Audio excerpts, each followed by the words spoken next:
하나님의 말씀을 두 글자로 뭐라 그래요? 성경, 영어로는 바이블. 그런데 이 하나님의 말씀인 성경책은 크게 두 부분으로 나뉘어져 있죠. 뭡니까? 신약과 구약, 구약과 신약을 나누었다. 구약은 영어로 Old Testament, 신약은 New Testament라 그럽니다. Testament라는 말이 뭐냐 하면 언약이라는 뜻입니다. Covenant. 구약은 구니까 옛 언약이 됩니다. 신약은 뭐가 되겠어요? 새 언약이 되는 겁니다. 그래서 하나님께서 우리에게 주신 우주적인 약속들입니다. 그리고 이 테스트먼트에는 유언이라는 뜻도 포함되어 있어요. 정리하면 이렇습니다. 성경은 하나님의 언약과 유언이라는 겁니다. 사람은 죽을 때나 죽기 전에 대개 유언을 남기잖아요. 여러분은 어떤 유언을 후손들에게 남기고 죽고 싶으십니까? 지금부터 생각하셔야 돼요. 유언을 생각하셔야 돼요. 그 유언이 내 인생 가치관이 100% 반영됩니다.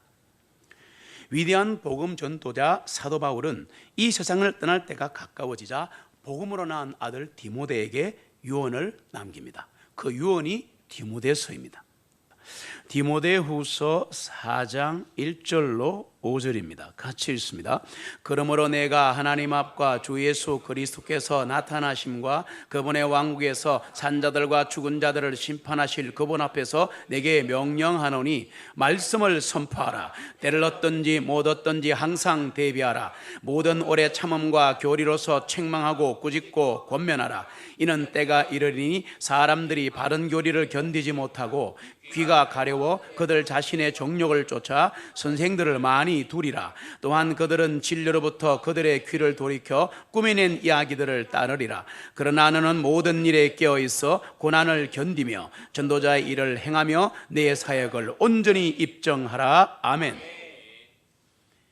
바울은 이미 오랜 신앙의 연륜을 쌓아왔습니다. 유럽 전체를 전도하면서 아주 베테랑 복음 전파자가 되어 있었습니다. 그런데 이 자신의 경험과 영적인 직관으로 바울은 뭐를 깨달았냐면 내가 죽고 나면 복음을 전파하는 사람들의 정신과 태도가 변질될 거란 걸 알고 있었습니다. 그게 바로 이 말씀이잖아요. 때가 이르리니 사람들이 바른 교리를 견디지 못하고, 그때나 지금이나. 왜? 힘드니까. 그렇게 살기는 힘들다고 생각하니까 그런 겁니다. 뿐 아니라 귀가 가려워라는 말의 영적 의미는 그 말씀 말고 달콤한 얘기를 달라는 얘기예요. 내게 당장 급한 문제 해결할 말씀을 달라는 거예요. 주 예수 그리스도를 바라보면, 십자가를 바라보면 모든 문제 그분이 해결하시는데도 당장 필요한 먹을 거, 입을 거, 자식 문제, 무슨 문제, 이거를 설교로 달라고 하니까 선생들이 바뀌어버린 거예요. 이거 보시면 귀가 가려워 자신의 정욕을 좇아서, 자기 욕심을 좇아서 선생들을 많이 두리라. 귀는 넓어져 버린 겁니다. 오만 때만 설교는 다 듣고 있으면서 행하지는 않는 거예요. 근데 이것은 이 시대뿐 아니라 그 시대뿐 아니라 특별히 우리가 살고 있는 이 시대까지 포함한 정확한 예언입니다. 말씀이잖아요. 그럼에도 불구하고, 이런 상황에도 불구하고 바울이 디모데에게 한 명령이 뭐냐? 너는 말씀을 선포해라. 그렇든가 말든가 말씀만 선포해라. 때를 얻든지 못든지 선포해라. 이렇게 말했지 않습니까? 영으로 난 아들이에요. 후계자입니다. 이 말씀은 디모데뿐 아니라 오늘날 이 시대를 사는 모든 주의 종들과 성도들에게도 동일하게 주어진 말씀이에요. 바울은 마지막 순간까지 복음 전파의 열정을 잃지 않았다는 겁니다. 우리들의 기대기를 소망합니다. 그래서 복음을 전파하면서 겪은 모든 고난과 외로움, 바울의 고난과 외로움은 말로 다 할 수 없습니다. 성경 보시면 두들겨 맞고, 동족에게 살해 위험 당하고, 강도떼를 만나고, 굶고, 이거는 거의 사람으로서 받을 수 있는 모든 핍박을 다 받은 사람이에요. 그냥 고난이라 해서 그런 거지. 이 복음 전파하면서 겪은 고난과 외로움은 말도 못해요. 도망가는 거야. 대마도 떠나고. 맞아요. 훈련시킨 사람 다 떠나는 거, 도망을 가는 거야. 이런데 이 외로움도 혹은 복음 수호자로서의 사역을 완전화되는 자신의 마음 부담과 각오에 비교하면 나 아무것도 아니야. 죽을 판 살판이라도 내가 이 복음을 전해야 되겠다는 이 사명에 비하면 그건 아무것도 아니라고 말합니다. 대단하지 않습니까? 디모데후서 4장 16절로 17절을 같이 읽습니다. 내가 처음 해명할 때에 나와 함께한 자가 아무도 없었고 모든 사람이 나를 버렸으나 이것을 그들의 탓으로 돌리지 아니하시기를 내가 하나님께 기도하노라. 그럼에도 불구하고 주님께서는 나와 함께 하시어 내게 힘을 주신 것은 나를 통하여 선포된 말씀이 충만히 알려져 모든 이방인들로 하여금 듣게 하려 하심이니 내가 스자의 입에서 건짐을 받았느니라. 아멘. 나와 함께한 자가 없었고 다 나를 버렸노라. 어마어마한 고독 속에 살았습니다. 인간적으로는. 그렇지만 바울은 주님이 내게 힘 주셔서 나를 통하여 선포된 말씀이 충만히 알려져서 모든 이방인들로 듣게 하려고 나를 보내셨다. 바울은 십자가의 전달자였습니다. 우리 모두 십자가의 전달자가 되기를 소망합니다. 기록된 대로 에베소 교회 장로들에게 주는 바울의 권면을 통해서 우리는 바울의 수고의 영을 생생히 볼 수가 있습니다. 물론 2000년 전 성경의 장로는 지금의 목사입니다. 장로가 아닙니다. 사도행전 20장을 가시면 그가 밀레도에서 사람을 에베소로 보내어 교회 장로들을 청하니 그들이 그에게 오므로 그가 그들에게 말하기를 너희는 내가 아시아로 들어온 첫날부터 지금까지 어떻게 너희와 함께 지내왔는지를 아나니 곧 온전히 겸손한 마음과 많은 눈물로 주님을 섬기고 유대인들이 나를 해치려고 모략하는 시험을 당해가면서 주님을 섬기며 너희에게 유익한 것은 무엇이든지 숨기지 아니하고 보여주었고 또 공중 앞에서나 집집마다 다니며 너희를 가르쳤으며 유대인들과 그리스 사람들에게 하나님을 향한 회개와 우리 주 예수 그리스도를 향한 믿음을 증가하였느니라. 이제 보라 내가 영 안에서 매임을 받아 예루살렘으로 가노니 거기서 나에게 무슨 일들이 일어날지 알 수 없노라. 다만 스님께서 각 성읍에서 증언하시기를 결박과 고난이 나를 기다리고 있다고 말씀하시니라. 아멘. 결박과 고난이 기다린다고 성령님이 말씀하시고 대언자들이 다 예언을 해도 죽어도 간다 그럽니다. 이게 십자가의 전달자입니다. 이게 성도입니다. 그래서 바울의 확고한 결심, 이런 상황에서도 죽음이 기다리는데도 바울은 어떤 결심을 하는가? 24절 같이 읽습니다. 그러나 이런 일들이 결코 나를 움직이지 못하며 또한 내가 나의 생명까지도 귀한 것을 여기지 아니하노니 이것은 내가 나의 달려갈 길과 주 예수님께 받은 사역 곧 하나님의 은혜의 복음을 증가하는 일을 기쁨으로 끝마치고자 함이라. 아멘. 되시기를 축복합니다. 간절히 바라기는 바울과 똑같은 영이 우리 안에도 있어서 우리도 새로운 능력과 시각으로 십자가의 진리를 전하는 도전과 권면이 있기를 소망합니다. 복음 전파자로서의 바울의 수고는 고린도 후서에도 나옵니다. 고린도서 6장 4절로 5절 곳곳에 있습니다. 4절로 5절 같이 읽습니다. 오직 모든 일에 우리 자신을 하나님의 사역자로 입증하되 많은 인내와 고통과 궁핍과 공경도 잘 참아내었고 매맞음과 옥에 갇힘과 폭동과 수고함과 자지 못함과 굶주림을 잘 견뎌내었고 아멘. 9절로 10절 같이 읽습니다. 이름 없는 자 같으나 유명하고 죽은 자 같으나 보라 우리가 살아있으며 징계를 받은 자 같으나 죽임을 당하지 아니하고 슬퍼하는 자 같으나 항상 기뻐하고 가난한 자 같으나 많은 사람을 부유하게 하고 아무것도 없는 자 같으나 모든 것을 소유한 자로다. 아멘. 이게 바울이었습니다. 이게 우리라야 합니다. 이번에는 바울이 하나님 말씀을 어떻게 다루고 있는가? 바울은 하나님의 말씀을 어떻게 다루는가? 고린도후서 4장에 가면 있습니다. 같이 읽습니다. 그러므로 우리가 긍휼하심을 얻어 이 사역을 맡았은즉 우리가 낙심하지 아니하고 오히려 감추어진 정직하지 못한 일을 버리고 교활하게 행하지 아니하고 하나님의 말씀을 속임수로 다루지 아니하며 오직 진리를 밝히 드러내므로 하나님 앞에서 각 사람의 양심에 우리 자신을 추천하노라. 다만 만일 우리의 복음이 가리워졌다면 그것은 잃어버린 자들에게 가리워진 것이라. 아멘. 바울은 많은 영혼들을 주님께로 인도하자는 갈망이 있었지만 이를 위해서 교활한 속임수를 쓰지 않았다. 바울은 오직 분명하고 이미 계시된 십자가의 진리만을 담대히 의지했습니다. 단체나 크기나 돈에 의존하지 않았습니다. 그리고 이 진리만을, 십자가의 진리만을 하나님의 권능으로 인정한 사람이에요. 그러니까 성경 14권 쓰고 시대에, 우주 역사에 이름을 남긴 사람이 된 겁니다. 바울은 하나님의 말씀을 속임수로 다루지 아니했습니다. 오직 진리를 밝히 드러냈습니다. 그래서 사람들을 구원하기 원했습니다. 우리도 자기의 입은 닫아야 합니다. 산돌 모임이든 예배든 설교이든 자기의 말 하지 말고 예수님 말만 해야 돼요. 진리를 드러내기만 하면 되는 거야. 정죄하면 안 되는 거예요. 드러내면 그가 찔리는 거예요. 그래서 바울은 자신의 진실한 메시지와 청결한 삶을 통해 사람들의 양심에 호소했습니다. 여러분, 우리 삶의 순교가 돼야 합니다. 삶의 순교가 돼야 합니다. 다윗의 장막에서 영과 진리로 예배를 드린다고 하더라도 말과 행실이 정결해야 됩니다. 말과 행실이 바뀌어야 합니다. 나는 원래 그런 사람이야, 거짓말하면 안 돼요. 맞죠? 부모와 자식, 남편과 아내 사이에 알랑한 대학교 석사, 박사 받은 그거 갖고 장난치지 말고 말씀대로 순종하고 존경하고 행해야 합니다. 자녀를 노엽게 하지 마라. 그럼 그대로 해야 되는 거예요. 맞습니까? 남편과 아내가 다 들어 있습니다.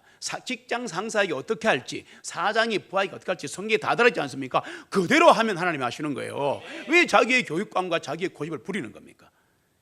그게 바로 많은 선생을 둔 겁니다. 선생은 오직 한 분입니다. 예수 그리스도. 우리는 하나님께 속한 거라면 뭐든지 간에 모두 다 개방해서 온 세상에 전해야 합니다. 이거는 숨기고 저거는 내 말로 그런 게 아니에요. 하나님의 교회 안에 영적 계급은 없다. 맞습니까? 영적 계급이 어디 있어요? 집 생각해요. 집. 이게 하나님의 집인데, 가스 패밀리, 하나님의 가족인데 여러분 집에 계급이 있습니까? 없죠. 아버지와 딸이 어떻게 계급이에요? 가족이지. 오히려 아버지에게 더 큰 책임과 의무가 있는 뿐이지. 그렇잖아요?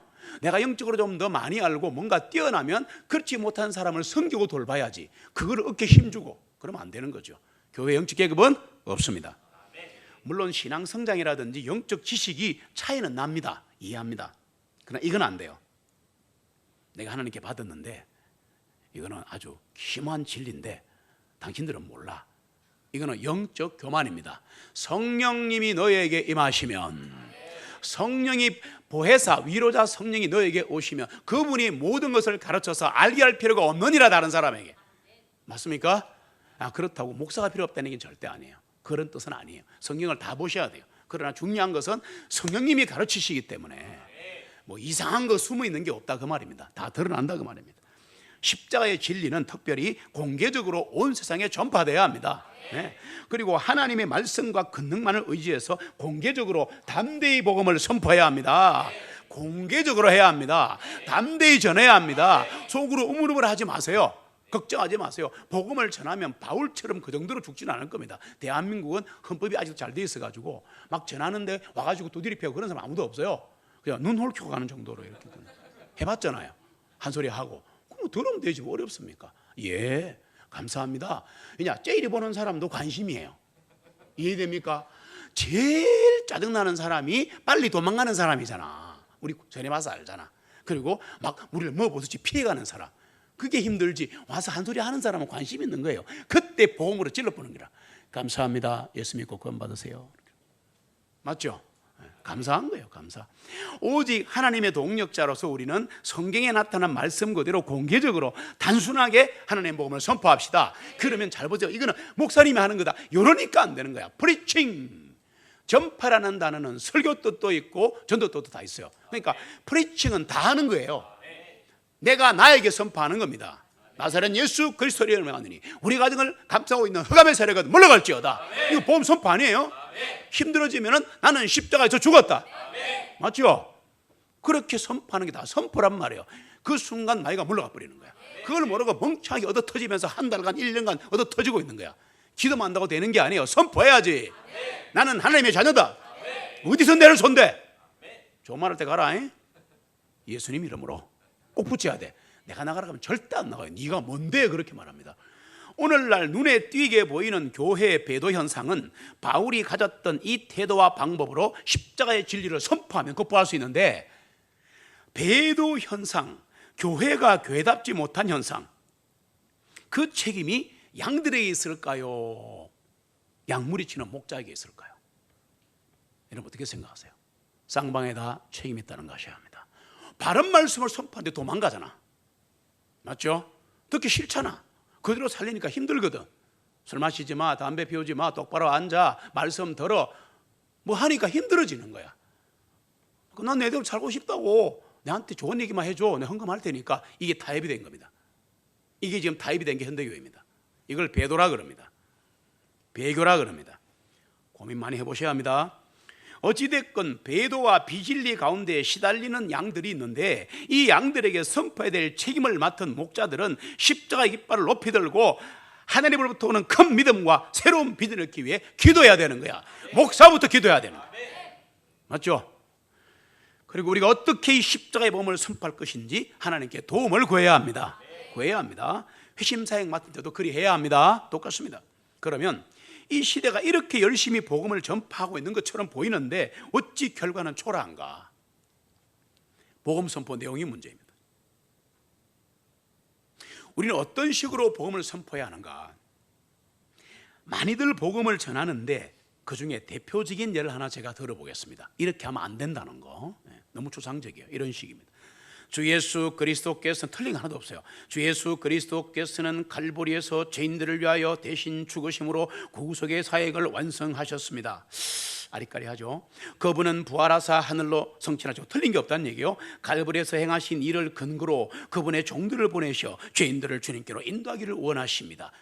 아주 화려한 언입니다. 이게 십자가 복음이 없어요. 이런 방금 이 제가 말씀드린 복음 선포는 십자가 진리를 전파하지 않아도 누구나 다 할 수 있어요. 유식하게 신학동원해서. 오늘날 수많은 사람들이 십자가에서 이루신 죽음의 진리, 테텔레스타이, it is come, it is finished, 다 이루었다. 율법을 이루었다. 구원을 이루었다. 죄사함을 이루었다. 천국을 이루었다. 이 이루신 것을 전하지 않는 거야. 오늘날 수많은 사람들이 십자가에서 이루신 엄청난 그 죽음의 진리를 깨닫지도 못하고 그리스도 앞으로 나갑니다. 그럼 어떻게 되느냐? 적은 수의 성도만이 실제로 거듭납니다. 교회 다녀도 거듭나지 못해요. 귀로 들어가지고 머리로 달아 장로 권사도 구원받지 못해 수두룩 빽빽합니다. 예? 대부분의 사람들은 예수 그리스도 안에서 새로운 피조물로 바뀌지도 못하고 극적인 변화를 경험하지 못한 종교인으로 전락합니다. 구원받을 때 극적인 드라마에 있다는 게 아니라 변화가 그렇단 말이에요. 우와, 이 사람 예수 믿더니 말이 달라졌네. 우와, 이 사람 예수 믿더니 매일 성경 보네. 맞죠? 안 나오더니 막 기도 자리에 계속 나오네. 그런 변화를 말하는 겁니다. 근데 예수 믿고 구원받아도 똑같다. 그러면 본인에게 문제가 있거나 가짜 구원이죠. 고민해 보셔야 됩니다. 십자가의 복음은 이렇게 전해야 합니다. 조금 다듬어서 얘기할게요.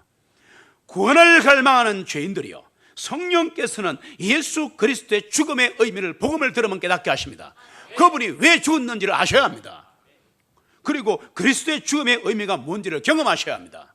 그러므로 먼저 주님의 십자가의 죽음을 선포하고 깨닫고 난 다음에 부활하신 구주 앞으로 나가야 돼요. 그래야지 성령 충만해지는 거예요. 생략하고 부활의 주님만 자꾸 얘기하면 안 되는 겁니다. 지금 한국 강단에 문제 있습니다. 물론 주님은 살아계신 구주이십니다. 그러나 엄밀하게 말하면, 잘 들어보세요. 이 부분, 우리는 주님이 이루신 갈보리 십자가의 공정만을 근거로 주님 앞에 나가는 게 아니에요. 십자가의 그 갈보리 주님 돌아가셨죠. 그거 하나만 갖고 가는 게 아니라고요. 갈보리 십자가의 주님이 돌아가실 때 성부, 성자, 성령 하나님이 같이 사역하셨습니다. 창세기 때도 같이 했습니다. 요한계시록도 같이 하실 겁니다. 그걸 알아야죠. 왜 그 하나만 갖고 나가는데? 우리는 주님의 십자가에서의 죽음이 성령님으로 인해 우리에게 실제로 나타난 게 된 겁니다. 그리고 우리가 그분과 연합하여 그분의 죽으심을 통해 하나님의 은혜로 새로운 생명으로 거듭났습니다. 얘기를 다 해야 되는 거예요. 그럴 때 부활의 주님에게로 나갈 수 있다. 순서가 있다는 얘기입니다.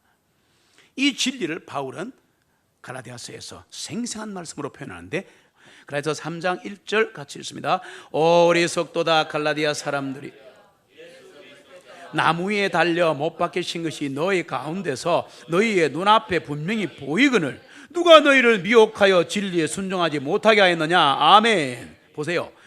나무 위 예수 그리스도가 나무에 달려 못 박히신 것, 이것이 진리인데 왜 사람들이 너희를 속여서 이 진리에 벗어나게 하는가? 맞죠?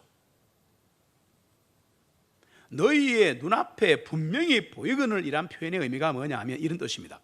그림을 크게 그려서 엄청 크게 그려가지고 어마어마하게 큰 높은 건물에 달아놓고 착 보면 지나가면 다 보이게 만들었더란 뜻이 헬라 뜻으로 있습니다. 됐어요? 지나가면 다 보이는 거야. 지나가면 다 보이는 거야. 안 볼 수 없게 만들어 놓은 거야. 그거를 이렇게 말한 겁니다. 바울은 바로 그렇게 십자가를 전파했습니다. 누구나 그 바울의 말씀 선포를 들으면 찔리고 막 십자가가 보여서 미치게 만들었습니다.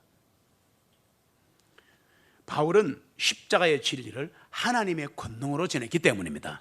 우리도 기도할 때 하나님의 권능 믿고 기도해야 되고, 전도할 때 그렇게 해야 되고, 교제할 때도 하나님의 권능을 믿고 해야 되고, 전파지도 그렇게 해야 합니다. 그래야 일이 납니다. 예수 그리스도께서 십자가에 못 박히심을 그림처럼 그려서 갈라디아 성도들에게 눈앞에 보여준 게 바울입니다. 갈라디아 성도들은 바로 자신들의 눈앞에서 나무에 달려 못 박히신 예수 그리스도의 눈으로 본 거예요. 믿어지자 십자가가 뚫고 들어오는 거야. 그리고 나를 완전히 못 박아버리는 거야. 고린도전서 2장 2절 같이 읽습니다.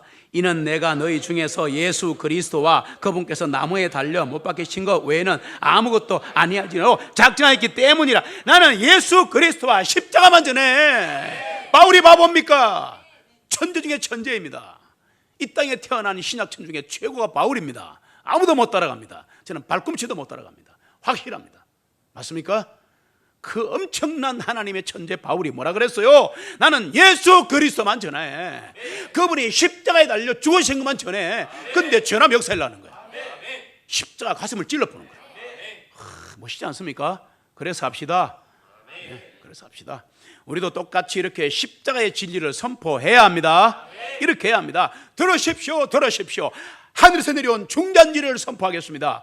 주님이 당신을 위해 십자가에 높이 달리셨습니다. 주님이 당신의 죄를 위해 돌아가셨습니다. 보라, 하나님의 어린 양을, 창세로부터 죽임당하신 어린 양을 보라. 이게 선포입니다. 우리 모두 바울처럼 선포합시다. 이렇게 해야 돼요. 십자가는 구원입니다. 십자가는 소망입니다. 십자가는 권능입니다. 십자가는 사랑입니다. 십자가를 바라보십시오. 십자가를 바라보십시오. 십자가의 주님을 바라보십시오. 주님이 구원하십니다. 우리 한번 따라합시다. 십자가는 구원입니다. 십자가는 권능입니다. 십자가는 소망입니다. 십자가를 바라보십시오. 주님이 구원하십니다. 이사야 58장 1절에 보시면 같이 읽겠습니다. 아끼지 말고 나팔같이 내 목소리를 높여 크게 외치라. 내 백성에게 그들의 허물을, 야곱의 집에 그들의 죄들을 보이라. 아멘. 외치면 죄가 보이게 돼 있는 거예요. 아끼지 말고 나팔같이 내 목소리를 높여 크게 외치라. 하나님 하시는 거예요. 우리는 하늘나라의 대사들입니다. 하늘나라의 전사들입니다. 십자가의 진리를 맥없이 의기소침하게 대충 선포하지 맙시다. 두려워하지 말고 목소리를 나팔처럼 높여서 크게 불어 외칩시다. 가정이 무너집니다. 직장이 무너져요. 하나님은 이 시대에 그분의 복음을 선포할 자를 찾고 계시는 겁니다. 누가 이 십자가의 진리를 나팔같이 선포할 것인가? 보라, 세상 죄를 지고 가져가신 하나님의 어린 양이더라고. 누가 이 세상에 크게 외칠 것인가? 그게 바로 나이기를 소원합니다.